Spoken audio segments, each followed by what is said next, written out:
지금까지 특검은 대통령 거부권 행사하고 국민의힘 108표 때문에 재표결 때 몇 번째입니까? 상설 특검은 활동 기간은 짧지만 기존에 있는 법이기 때문에 대통령 거부권 행사가 안 되고 네. 거기는 특검을 임명한다가 아니라 하여야 한다라고 의무조항이다. 맞습니다. 그래서 만약에 대통령이 이것까지 안 한다면 그건 법 위반이 되니까 이건 그렇죠. 탄핵 사유가 되는 거 아니에요? 그렇죠.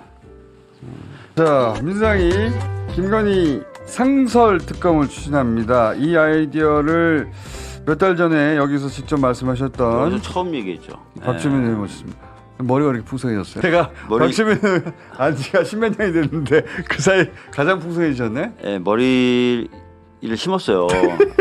제가 다스베이다 나갔을 때 그때 공장장이 삼선대원 뭐 할 거냐 그래서 머리 심겠다 이렇게 얘기했는데 그래, 진짜 삼선 심었어요. 공약이었습니다. 네. 심었는데 한 4개월 됐고 이제 통상 6개월이 돼야 안착을 한대요. 그래서 2개월 정도 더 관리를 해야 됩니다. 아니 자, 뭐 십몇 년 됐는데 그렇죠. 십몇 년 됐는데 어유 뭐랄까요? 마음이 따뜻해지고 그러네요. 머리도 좀 따뜻합니다. 그게 힘들진 않던가요?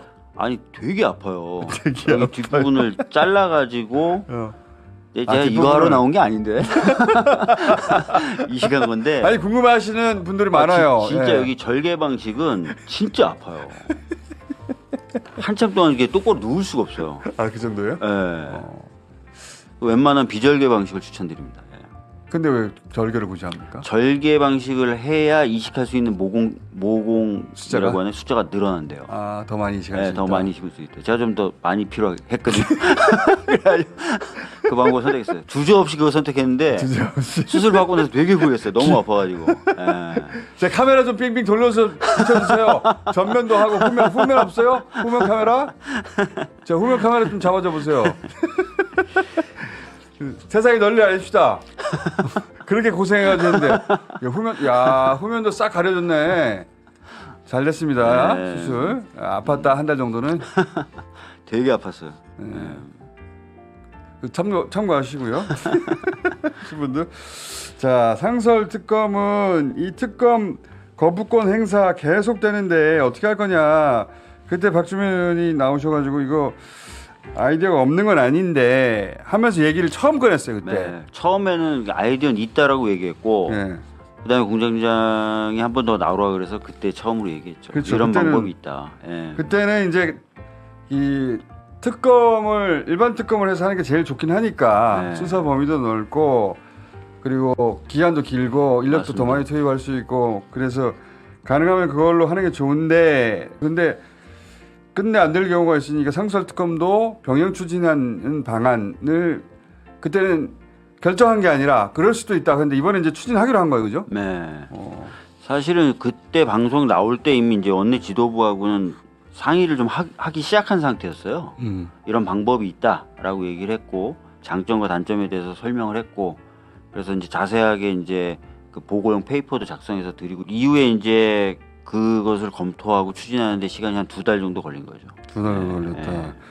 그 상설 특검의 가장 큰 장점은 대통령 거부권이 통하지 않는다. 그렇죠. 왜냐하면 이미 있는 법이기 때문에 법을 제정하거나 개정할 경우에만 행사되는 게 제2호구권이거든요. 근데 이미 있는 법을 활용하는 거기 때문에 거부권 대상이 안 되죠. 근데 이제 개정안을 발의했잖아요. 그거는 법이 아니라 규칙입니다. 아, 그래요? 국회 규칙.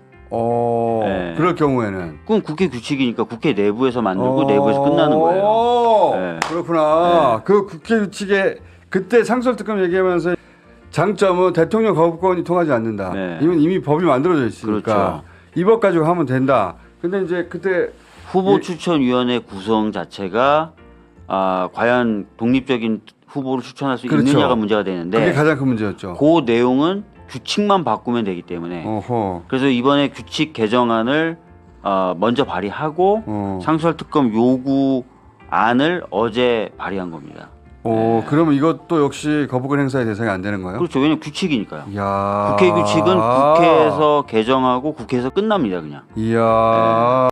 그러면 원래는 여당 둘, 야당 둘 해가지고 네.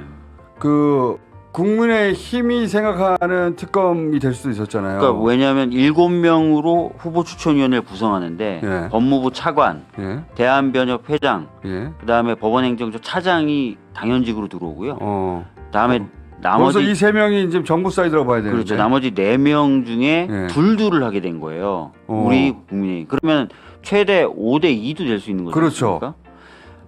근데 이 4명을 국회에서 선출한 이 4명을 국회 규칙이 그 선출 방식을 정하게 돼 있어요. 어허. 그래서 국회 규칙을 바꿔서 대통령이 속해 있거나 속해 있었던 교섭단체는 배제한다. 이렇게 해버린 거죠. 그러면은 국민의힘은 빠지고. 예. 그다음에 그다음에 아마 조국혁신당, 예. 진보당 이렇게 될 것 같아요.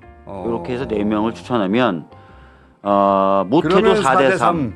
잘 되면 5대 2도 될 수 있죠. 4대 3. 왜냐면 법원이 꼭 정부 편이라고 보기는 어렵거든요. 꼭 그렇지 않을 수도 있긴 하지만 뭐 변협도 또 네. 보수적인 입장을 취할 수도 있고 네. 아닐 수도 있는데. 그래서 뭐 안 되면 4대 3이고요. 잘 되면 5대 2도 될 수 있고. 최소한 지금 이 특검을 제대로 할 사람을 뽑아야지 여기까지 맞습니다. 왔는데. 맞습니다. 예. 그러니까 추천 방식의 문제는 이게 규칙이기 때문에 그렇게 바꾸면 된다. 그렇죠. 그러니까 법은 손을 안 대는 거기 때문에 거부권 대상이 되지 않아요. 야, 이건 몰랐네. 예.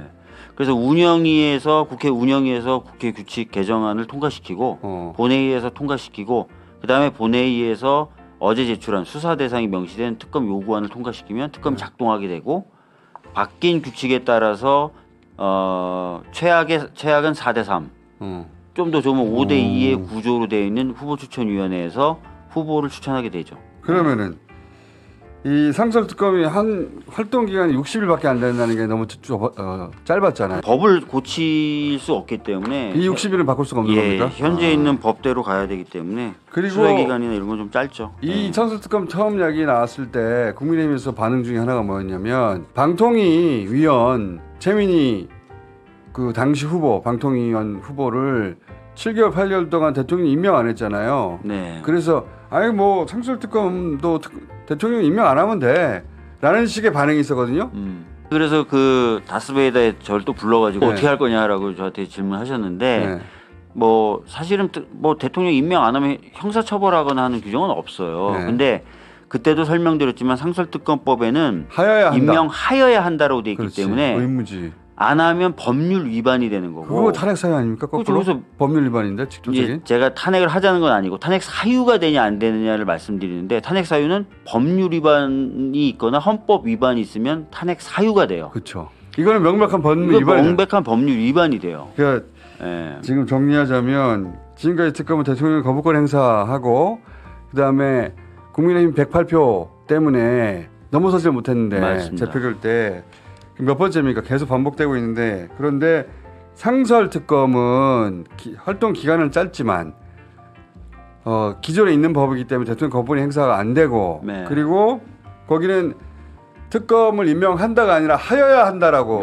되어 있기 때문에 의무조항이다. 맞습니다. 그래서 만약에 대통령이 이것까지 안 한다면 만약에 김건희 상설 특검을 했는데 이것까지 만약에 대통령이 특검을 임명 안 하면은 그건 법 위반이 되니까 이건 탄핵 사유가 되는 거 아니에요. 그렇죠.